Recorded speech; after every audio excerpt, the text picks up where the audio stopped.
한국은행의 기준금리 결정 소식과 함께 평소보다 조금 빨리 시작했습니다.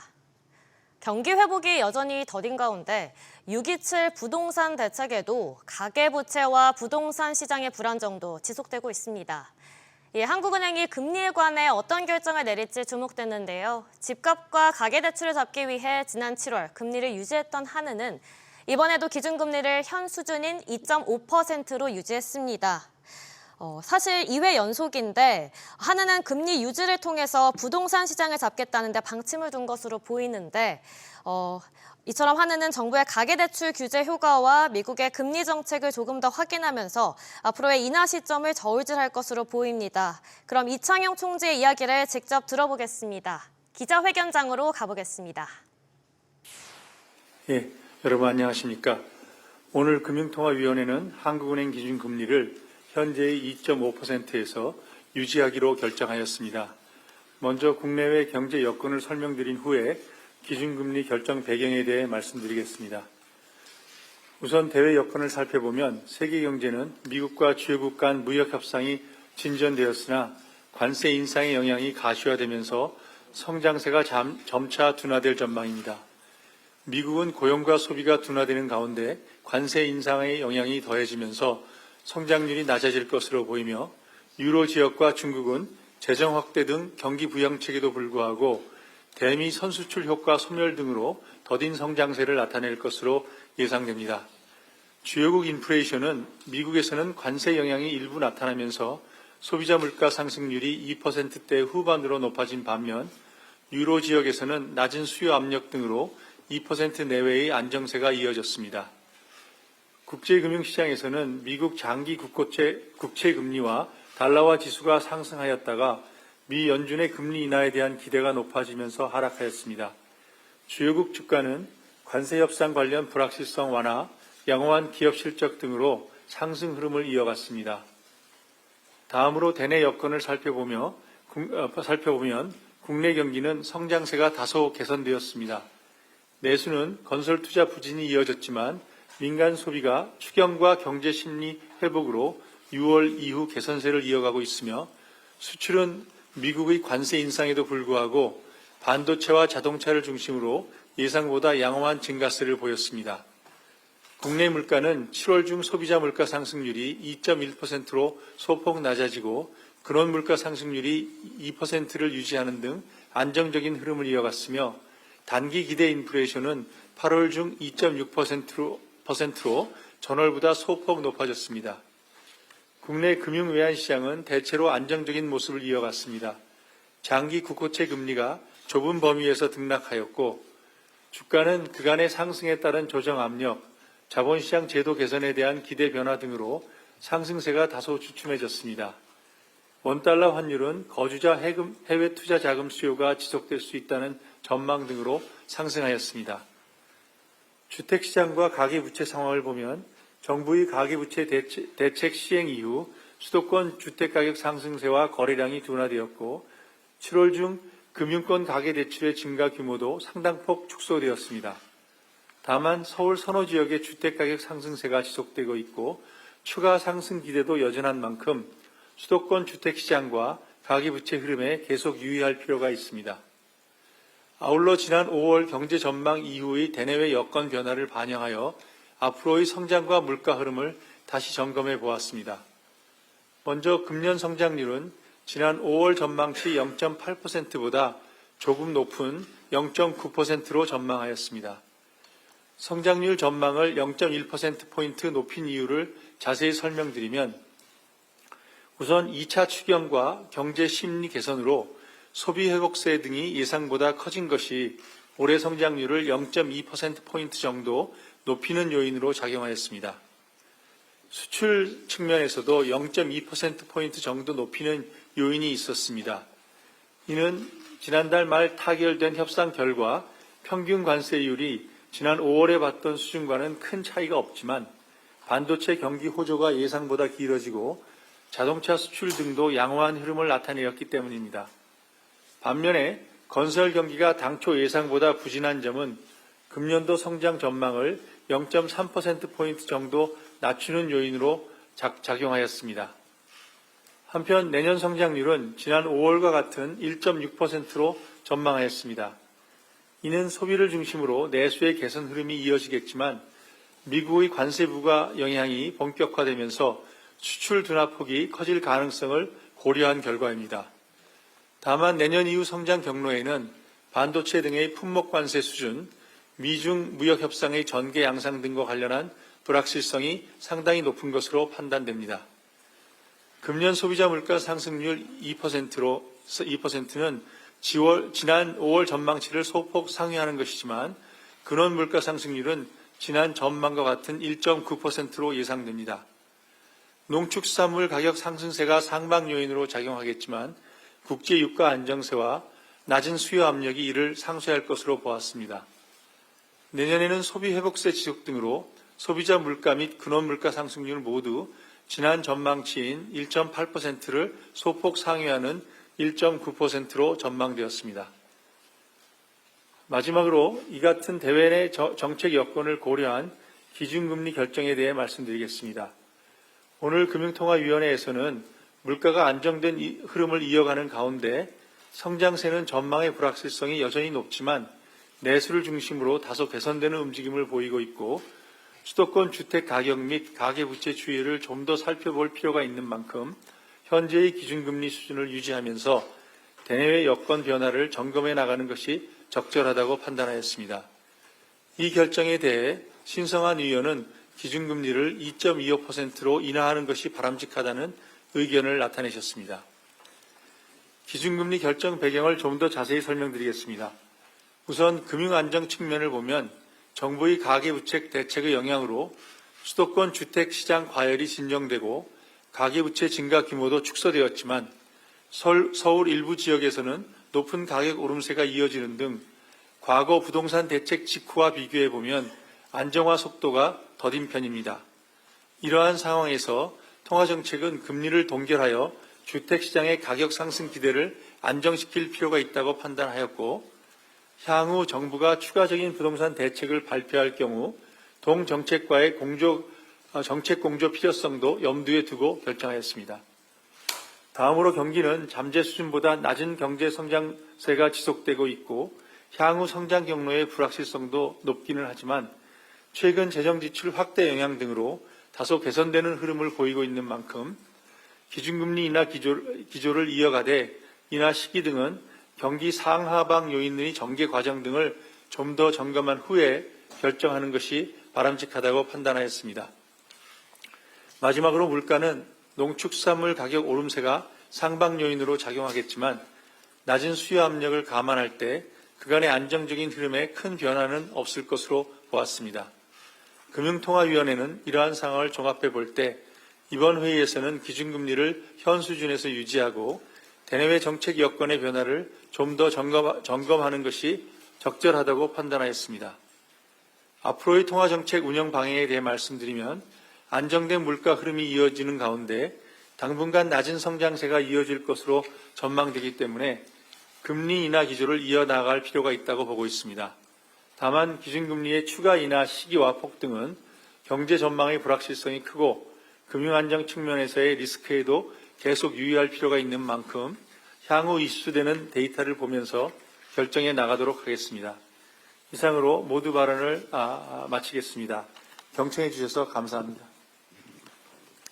네, 감사합니다. 지금부터 질의응답 시간을 갖겠습니다. 질문하실 때는 소속과 성명을 말씀해 주시기 바랍니다. 네, 남 기자님.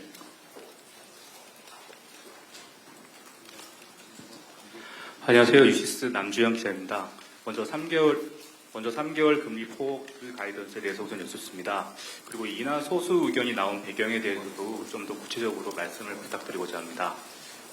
아무래도 한국은행이 추정한 성장률이 올해와 내년에도 이제 잠재 성장률을 하회하게 되는데요.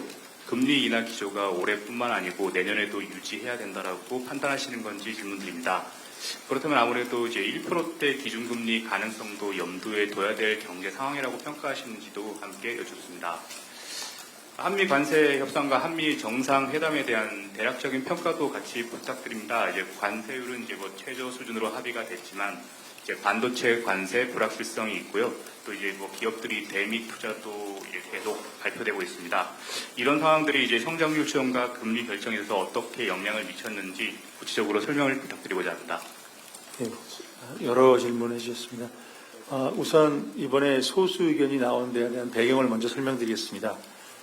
먼저 이번에 금리를 2.5%에서 동결을 하시고자 하셨던 5분의 금통위원님들은 현재 정부의 6.27 대책이 상당한 정책 효과를 나타냈지만 현재 수도권 주택가격과 가계부채 추이가 그럼에도 불구하고 충분히 안정됐다고 보기 힘든 상황이고 또 정부가 추가 부동산 대책을 마련할 경우에 이와 정책 공조를 할 필요성을 염두에 두어야 하는 만큼 또 미국과의 금리 격차도 고려해야 되는 상황 이런 것들을 고려할 때 이번에는 금리를 동결하고 대내외 정책 여건을 좀 더 지켜보시자는 의견이셨습니다. 이에 반해서 소수 의견을 내신 의원께서는 금리 인하가 주택가격 상승 기대를 자극할 위험이 있는 것은 사실이지만 현재 부동산 가격 상승 추세가 상당한 정도 주춤해졌고 미 연준의 9월 금리 인하 가능성도 높은 상황이니까 선제적으로 금리를 인하하여 경기에 대응하는 것이 바람직하다는 견해를 내셨습니다. 더 자세한 내용은 2주 뒤에 공개되는 의사록에 자세히 살펴보시면 되겠습니다. 향후 3개월 내의 기준금리에 대한 금통위원회 의견은 저를 제외한 금통위원 6분 중에서 5분은 현재의 2.5%보다 낮은 수준으로 인하할 가능성을 열어놓아야 한다는 의견이셨고 나머지 한 분은 3개월 후에도 2.5% 수준에서 금리를 유지할 가능성이 크다는 견해를 나타내셨습니다. 우선 5분은 현재 잠재 수준보다 낮은 성장세가 이어질 것으로 예상되는 것만큼 추가 인하 가능성을 열어두면서 상하방 리스크와 금융안정 상황을 점검하면서 결정을 해나가자라는 의견이셨습니다. 나머지 한 분은 향후 입수되는 데이터를 보겠지만 금융안정 리스크가 충분히 해소되는 데는 시간이 좀 더 필요한 만큼 3개월 시기에서는 현 수준에서 금리를 유지하면서 경제 상황을 점검해 나가는 것이 적절하다는 의견이셨습니다. 항상 말씀드리듯이 금통위원들의 이러한 전망은 경제 상황에 대한 조건 부임을 다시 한번 말씀드립니다. 그다음에 두 번째 남 기자님 말씀하신 거가 금리 인하 기조가 내년까지 유지될 것이냐라는 질문이신데요. 이게 뭐 확정적으로 말씀드리기는 어렵지만 올해 저희가 새로운 전망치를 발표하면 내년도 경제 성장률을 1.6%로 보고 있습니다. 그 얘기는 이 분기 대 분기, 그러니까 연간 평균이 아니라 분기 변화율을 보면 내년 상반기에는 낮은 성장률이 좀 유지되다가 1.6이 되려면 하반기 들어서는 잠재 성장률에 가까운 성장률로 올라갈 것으로 지금 현재는 전망하고 있습니다. 그래서 GDP 갭이나 그럴 걸 보면은 지금 내년 상반기까지는 낮은 성장률이 좀 지속될 가능성이 있기 때문에 적어도 내년 상반기까지는 인하 기조가 유지될 가능성이 크지 않겠냐 이렇게 보고 있고요. 내년 상반기 중에 이제 하반기 경제 전망. 이창용 한국은행 총재의 기자간담회 내용은 여기까지 됐고 오서영 기자와 관련해서 조금 더 자세하게 얘기 나눠보겠습니다. 네, 오 기자, 한국은행이 기준금리를 2회 연속으로 유지했습니다. 인하를 계속해서 시사했는데 이번에도 내리지 않았네요. 그렇습니다. 이번에도 일단 금리는 묶었는데요. 한국은행 금융통화위원회는 기존 연 2.5% 기준금리를 유지하는 결정을 내렸습니다. 올 하반기 들어서 2번 연속 금리 유지를 결정했는데요. 다만 지난번과 다른 점은 지난번에는 전원 일치로 유지를 했다면 이번에는 소수 의견이 좀 나왔습니다. 기존의 이제 타임라인을 좀 보면 상반기에는 2월과 5월 두 번에 걸쳐서 금리를 내렸고요. 현재는 2.5%에서 잠시 멈춰서 더 내리는 건 신중한 모습입니다. 시장에서도 이번에는 금통위가 금리를 내리지 않을 거란 전망이 우세했는데요. 금융투자협회에 따르면 채권 전문가 100명을 대상으로 진행한 앞선 조사에서 84%가 기준금리 유지를 예상하기도 했습니다. 이번에도 기준금리를 유지한 가장 큰 이유로 이제 부동산 시장과 가계부채를 꼽을 수 있을까요? 그렇습니다. 또 집값 문제인데요. 국내 상황 먼저 살펴보면 수도권 집값 급등과 가계부채의 금리를 쉽사리 내리지 못하는 겁니다. 한국은행에 따르면 지난달 은행 가계대출은 총 2조 8천억 원 늘어났는데요. 627 부동산 대책 이후 증가폭은 상당히 꺾였지만 여전히 주담대 증가세를 보면 3조 4천억 원 늘었습니다. 여기에다 서울 집값이 다시 꿈틀하고 있다는 점을 한은도 우려한 것으로 보이는데요. 이달 아파트 상승세를 좀 보면 마포레미안 푸르지오는 20억 5천만 원을 거래되면서 또 최고가 수준을 기록했고요. 성동구 서울숲 아이파크폴에도 최근 28억 5천만 원에 거래되면서 신고가를 경신했습니다. 오히려 똘똘한 한 채 수요가 몰리다 보니까 한강변과 재건축 단지를 중심으로도 뚜렷한 집값 상승세가 나타나고 있습니다. 일단 지금 새 정부에서 이제 집값 상승을 예의주시하고 있으니까 한은도 여기에 발맞추는 기조인 거네요. 그렇습니다. 또 한은 입장에서는 정부와 엇박자를 내는 것도 좀 어려운 상황인데요. 현재 이런 상황에서 금리를 내리게 된다면 수도권 집값을 다시 부추기고 그렇게 되면 주담대 증가세도 가팔라질 가능성이 있습니다. 앞서 한은은 일단 8월까지 증가세가 계속될 것으로 봤고 앞으로도 조금 지켜봐야 한다는 판단을 계속해서 해왔는데요. 집값 안정을 최우선으로 하는 정부 기조에도 발 맞추는 겁니다. 강훈식 대통령 비서실장은 지난 18일 회의에서 서울 아파트 매매 가격이 8월 첫 주에 일시적으로 상승세로 전환된 것에 유의할 필요가 있다며 관계부처는 가계부채 동향과 또 부동산 시장 상황을 면밀히 점검하고 필요한 경우에는 주택 공급 방안을 포함한 고강도 대책 시행을 사전에 검토하고 준비하기 바란다고 또 한 번 언급했습니다. 그런데 지금 이 시점에서 금리를 내리지 않는다면 경기 진작 효과는 좀 보기가 어렵지 않나요? 그렇습니다. 결국 또 경기냐 집값이냐를 선택한 건데요. 앞서 한국은행은 금리를 유지해 오면서 올해 우리 경제 성장률을 반토막난 0.8%로 예측했습니다. 다만 그때와 지금은 상황이 조금 달라졌는데요. 한은도 그렇다 보니 올해 성장률 전망치를 0.9%로 오늘 올려잡았습니다. 시장에서는 0.2%포인트 상승하는 것까지 아니냐 하는 관측이 나왔지만 우선 경기 상황도 좀 더 지켜봐야 한다는 판단인 것으로 보입니다. 무엇보다 이제 추경이 집행되면서 지난 유지와 달라진 거는 민생 소비 쿠폰 1차분이 지급됐다는 겁니다. 이에 따라서 소비가 좀 회복세를 보이고 있다고 하는 판단했는데요. 또 수출도 반도체 중심으로 호조를 보이고 있으면서 실제로 우리 소비 심리는 7년 7개월 만에 가장 양호한 수준을 보이고 있습니다.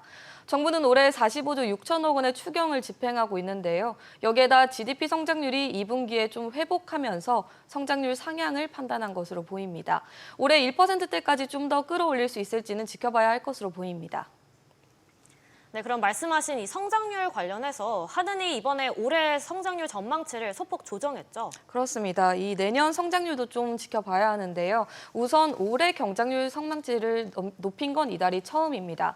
이번에 한은이 제시한 전망치를 보면 기획재정부가 이달 새 정부 경제성장 전략에서 제시한 0.9%와 같은 수치입니다. 또 OECD의 1%보다는 낮고 IMF나 KDI 또 아시아개발은행의 0.8% 전망치보다는 높은 수준인데요.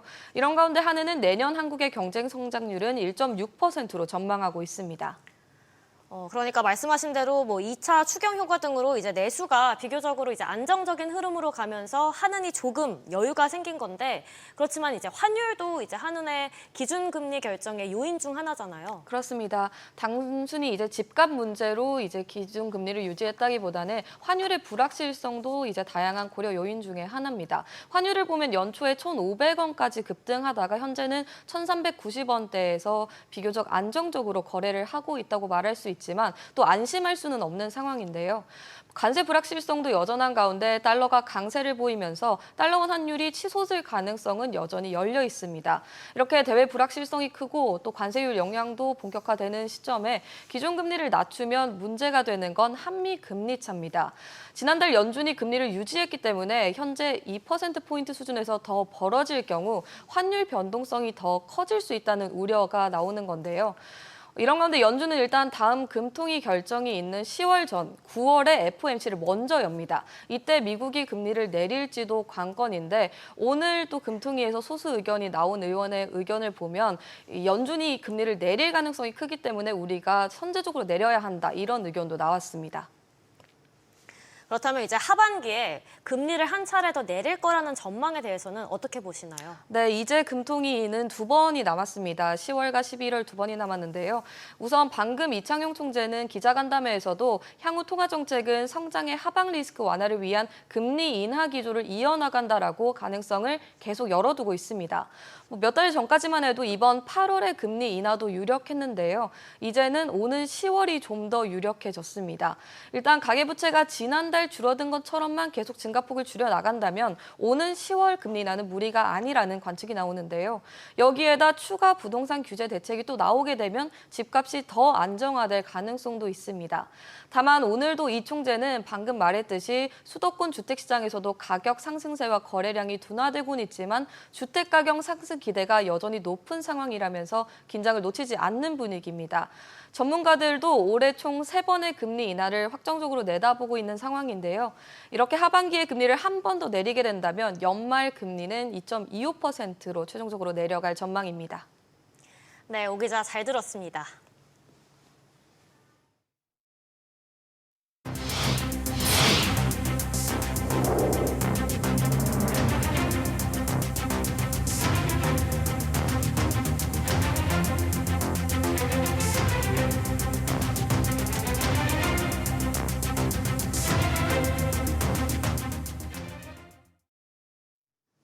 금융시장 상황 살펴보겠습니다.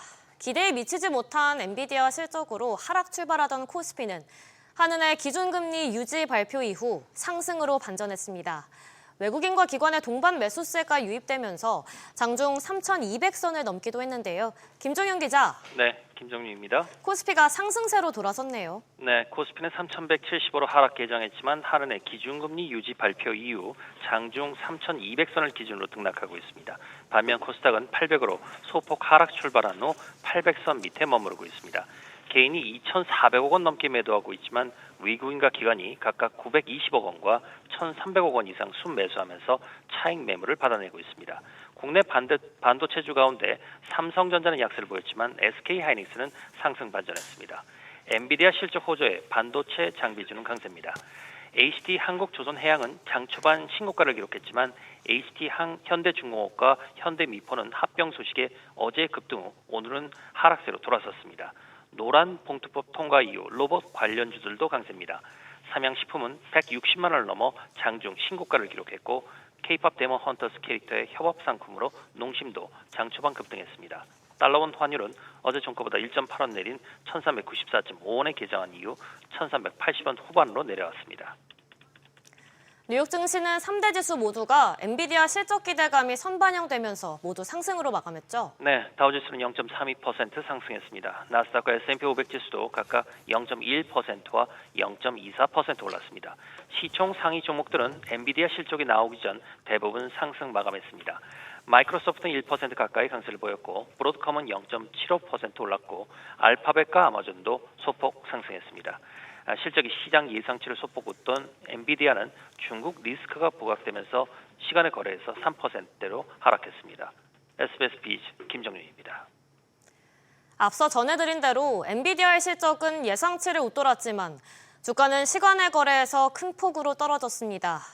AI 버블론이 확산되는 가운데 비중이 높은 데이터 센터 매출이 기대에 미치지 못했고 중국 리스크가 재차 부각됐기 때문인데요.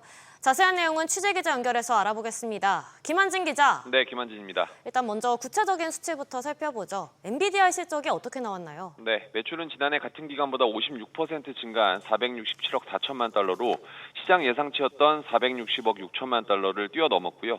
주당 순이익도 1달러 5센트로 역시 1달러 1센트였던 예상을 소폭 웃돌았습니다. 다만 부문별로 봤을 때 데이터 센터 매출이 지난해보다 56% 많은 411억 달러를 기록했지만 시장 기대치였던 413억 4천만 달러에는 미치지 못했습니다. 여기에 수출 규제 여파로 중국 시장에 H20 칩 매출이 없는 점도 우려를 키웠습니다.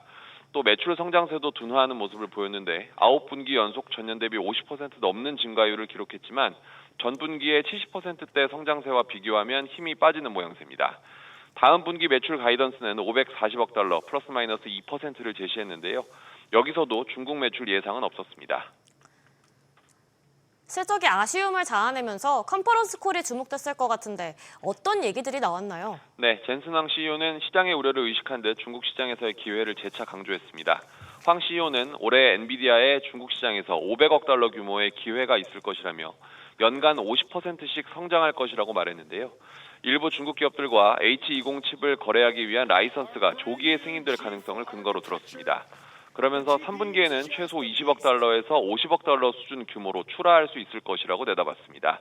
엔비디아가 미국 정부와 지속적으로 협의 중이라고도 밝혔는데요. 블랙웰 아키텍처의 중국 판매 허가를 받기 위한 로비도 계속할 것이라고 전했습니다. 다만 중국 정부의 기술 자립 움직임에서 비롯된 엔비디아 칩 보안 문제 제기와 사용 자재 단속 등 이른바 탈 엔비디아 흐름은 변수입니다. SBS 비즈 김한진입니다. 오늘 내년도 건강보험료율의 인상 여부와 폭이 결정됩니다. 현행 건보료율이 지난 2년간 그대로 유지됐어서 내년에는 인상될 거란 가능성이 나오고 있는데요. 엄하은 기자. 네, 엄하은입니다. 이제 오늘 내년도 건보료율 인상 여부가 결정되네요. 네, 보건복지부에 따르면 오늘 건강보험 최고의결기구인 건강보험정책심의위원회에서 내년도 건보료율을 결정합니다. 건정심에서 건보료율이 결정되면 복지부가 시행령을 개정해 다음해 1월 1일부터 적용합니다. 현행 건보료율은 7.09%로 2년간 동결된 상태입니다. 내년에는 인상이 유력한 상황인데요. 고령화에 따른 의료비 지출이 급증했고 지역, 필수, 공공의료 강화를 위한 재정 투입 등 건강보험 재정 부담이 커지고 있기 때문입니다. 복지부는 앞서 국정기획위원회에 건보료율을 약 2% 안팎 인상하겠다고 보고한 바 있는데요. 다만 국민들의 경제적 부담 등의 이유로 건보료율 인상을 최소화해야 한다는 지적에 따라 이보다 낮은 인상률이 적용될 가능성도 있습니다. 그런데 국민 10명 중 8명은 동결 또는 인하를 원한다는 조사 결과가 나왔다고요? 그렇습니다. 한국경영자 총협회가 전국 만 20세 이상 1,007명을 대상으로 실시한 조사 결과에 따르면 내년도 건보료 관련 동결 응답이 45.2%, 인하는 35.1%로 나타났습니다. 인상해야 한다는 응답은 19.7%로 집계됐습니다. 건보료율은 거의 해마다 올랐는데요. 2010년 4.9%, 2011년 5.9% 등 꾸준히 상승했습니다. 2017년에는 동결됐지만 2018년부터 2023년까지 상승했습니다. 지난 2024년과 2025년에는 건보료율이 동결됐는데 2년 연속 동결은 처음이었습니다. SBS 비즈 엄하은입니다. 예비 부부들을 올리는 결혼 비용에 대해 정부가 공개 의무화를 도입합니다. 결혼식장과 스튜디오 촬영, 드레스, 메이크업, 이른바 이 스드메 가격을 온라인에 공개해야 하는데요. 이를 어기면 과태료도 물게 됩니다. 정대한 기자.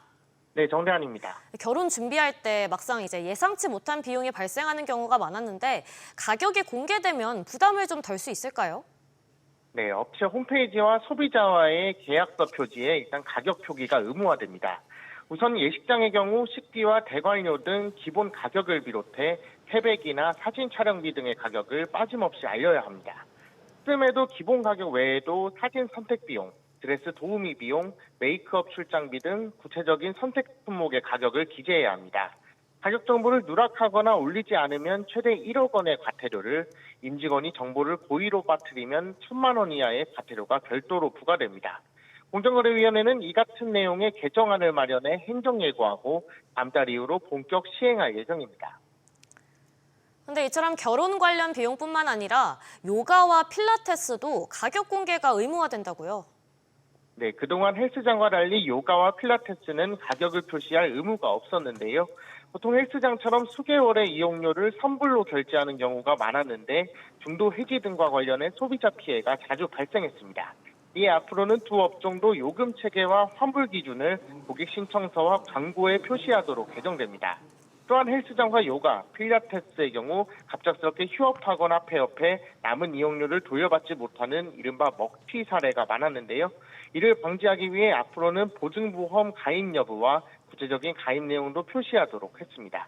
SBS 비즈 정대한입니다. 오늘부터 전세 대출의 문턱이 더 높아집니다. 주택금융공사가 전세자금 보증 심사를 강화했기 때문인데요. 다가구나 다세대와 같이 담보를 공동으로 잡고 있는 비아파트 시장의 전세 대란 우려가 커지게 됐습니다. 취재기자 연결해서 자세히 알아보겠습니다. 이한승 기자. 네, 이한승입니다. 주금공이 심사를 어떻게 강화한다는 건가요? 네, 보증을 거절하는 공시가격 대비 비율을 낮춘 건데요. 주금공은 오늘부터 은행재원 일반보증과 무주택 청년 특례보증을 심사할 때 선순위 채권과 임차보증금의 합이 공시가격의 126%를 넘으면 보증을 거절하기로 했습니다. 이때 126%는 공시가격 140%에 담보 인정 비율인 LTV 90%를 곱한 수치입니다. 예를 들어 시세 10억 원, 공시가격 5억 원인 다가구 주택에 임차인 10명이 살고 있다고 해보면요.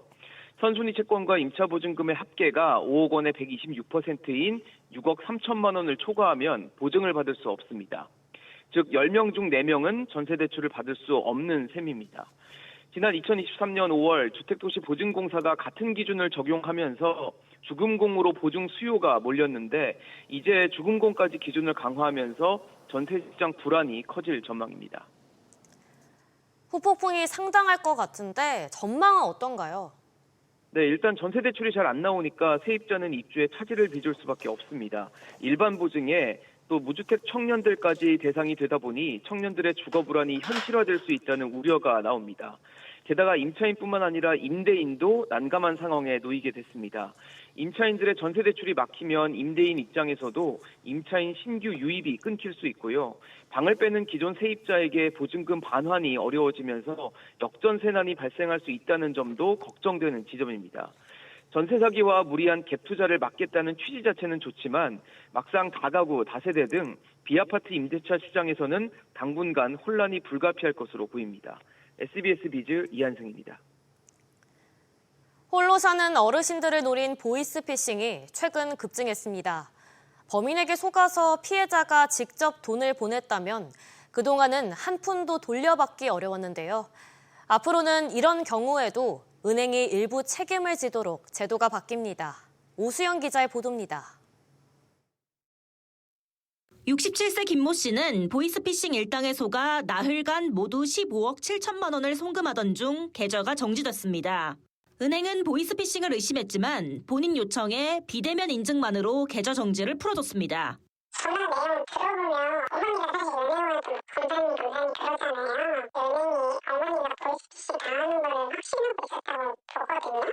김 씨 가족은 이 과정에 은행 책임도 있다고 주장하지만 현행 제도는 제3자가 무단 이체를 한 경우만 은행이 보상하고 피해자가 속아서 직접 송금한 경우는 제외입니다. 정부가 금융회사 등 보이스피싱 예방에 책임이 있는 민간회사가 피해액의 최대 전부를 배상하도록 법제화를 추진합니다. 올해 안에 통신사기 피해 환급법 입법을 완료할 계획입니다. 배상 요건과 한도, 절차 등 구체적인 내용은 금융당국이 업권과 긴밀하게 논의 중입니다. 다만 전문가들은 배상 책임만 늘릴 게 아니라 은행과 경찰이 보이스피싱을 선제 예방할 권한부터 줘야 한다고 지적합니다. 은행원이나 경찰관이 보이스피싱으로 의심되는 것을 인식했을 때는 금융거래나 상황을 일시 중단시키거나 지연시킬 수 있는 권한과 책임을 동시에 줄 필요가 있다는 거죠.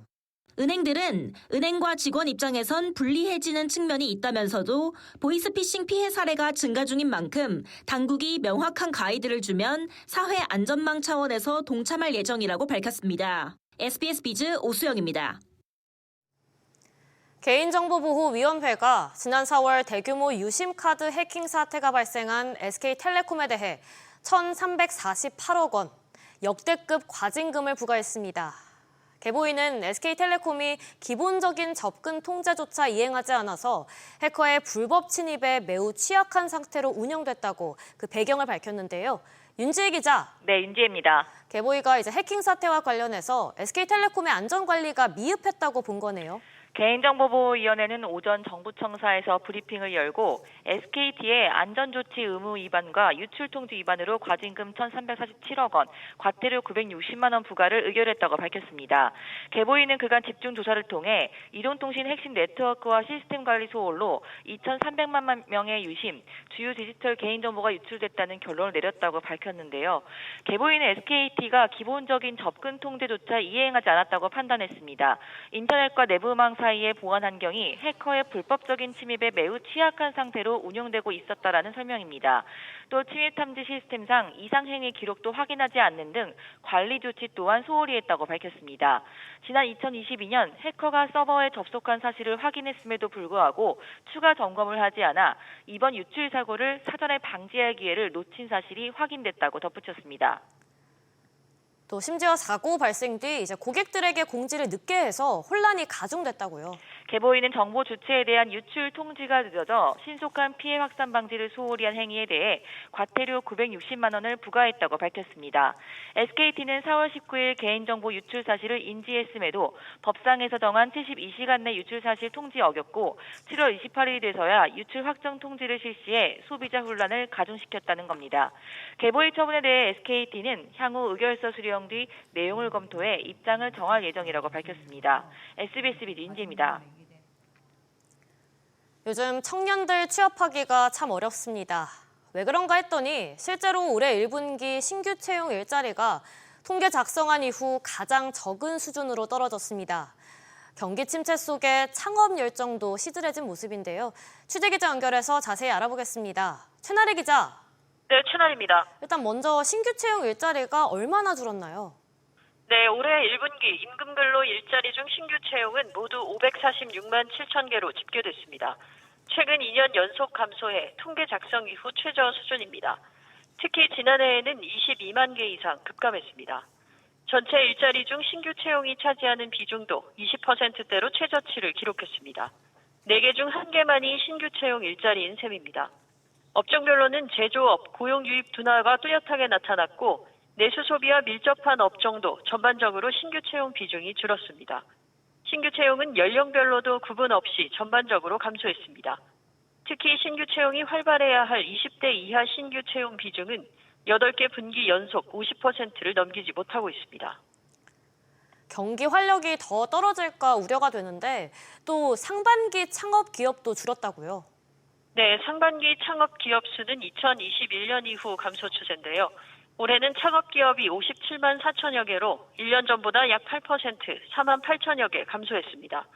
다만 경기 불황에 따른 업종별 차이는 있었습니다.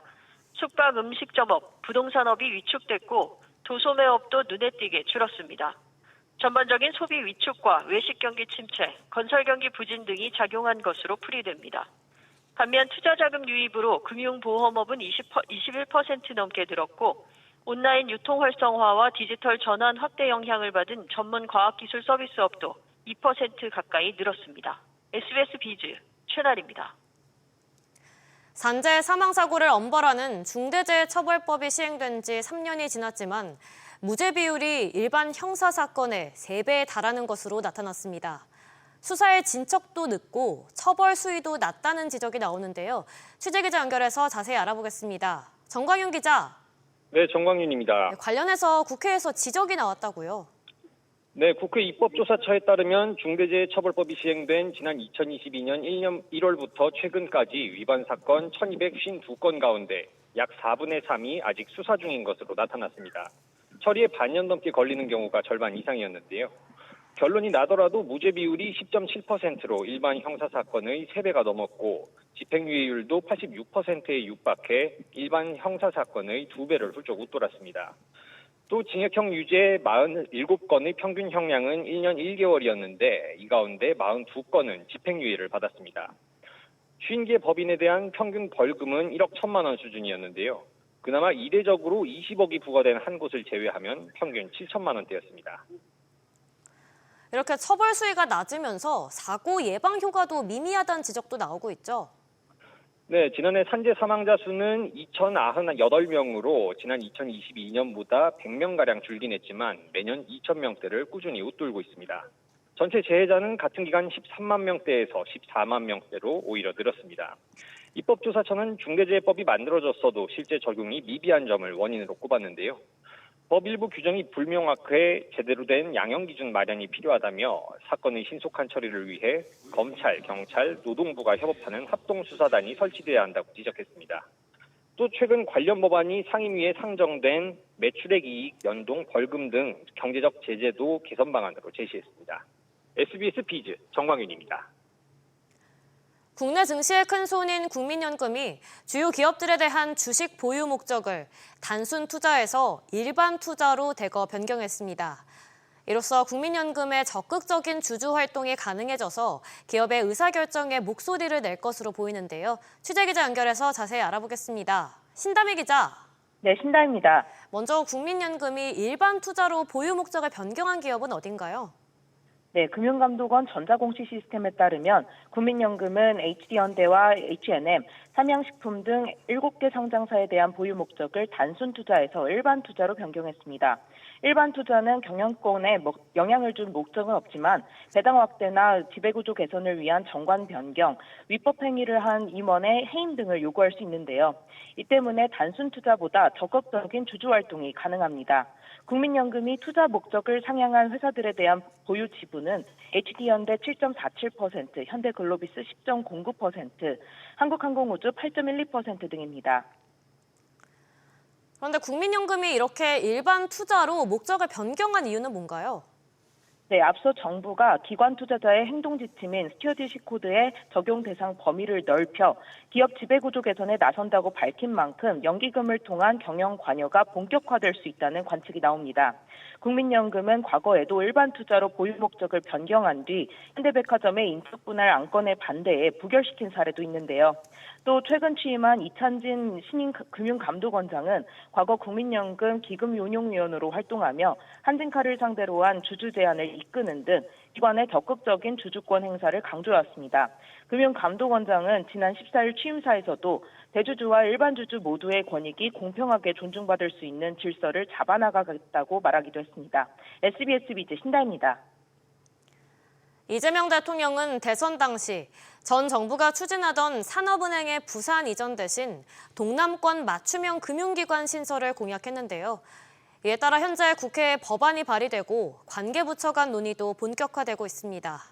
다만 해양수산부는 정기국회 통과 의지를 강하게 보이고 있지만 기획재정부가 기존 정책금융기관과의 역할 중복을 이유로 반대하면서 부처 간의 충돌이 가시화되고 있습니다. 정동진 기자. 네, 정동진입니다. 일단 해수부는 추진 의지가 상당한가 보네요. 그렇습니다. 이재명 대통령이 부울경 등 동남권 산업과 북극 항로 개척 인프라로의 자금 공급을 뒷받침할 동남권 맞춤형 금융기관 신설을 지속적으로 강조해왔기 때문인데요. 전재수 해양수산부 장관은 SBS 비즈와의 통화에서 올해 정기국회 안에 동남투자공사 설립 방안을 통과시키는 것으로 준비하고 있다고 밝혔습니다. 전 장관은 금융위원회와 수시로 머리를 맞대고 있다며 금융위에서도 여러 형태로 검토하고 있다고 덧붙였고요. 금융위 관계자도 신설될 투자공사의 구조 등 구체적 내용을 준비하고 있다고 말했습니다. 현재 국회에는 더불어민주당 민병덕 의원이 동남권 산업투자공사 설치에 관한 법안을 대표 발의한 상태인데요. 전 장관은 이미 발의된 법안의 통과를 추진하거나 정부 입법안을 마련해 병합심사를 거치는 방안이 가능하다고 설명했습니다. 하지만 정작 기획재정부는 부정적이라고 하는데 왜 그런 건가요? 네, 오늘 국회 정무위원회가 작성한 법안 검토 보고서에 따르면 기획재정부는 산업은행과 한국수출입은행 등과의 역할 중복으로 비효율이 우려된다며 금융기관 신설에 사실상 반대했습니다. 정부 핵심 부처인 기재부가 부정적인 입장을 표하면서 새 정부의 북극 항로 개척 구상이 시작부터 난항을 겪고 있는 것이 아니냐는 해석이 제기됐는데요. 이와 관련해 전재수 장관은 법안 심사 과정에서 충분히 설명하면 이해될 수 있을 것이라며 자신감을 보였습니다. 법안을 발의한 민병덕 민주당 의원도 부울경 메가시티 실현을 위한 대통령 공약이며 기재부의 의견일 뿐이라고 선그었습니다. SBS 비즈 정동진입니다.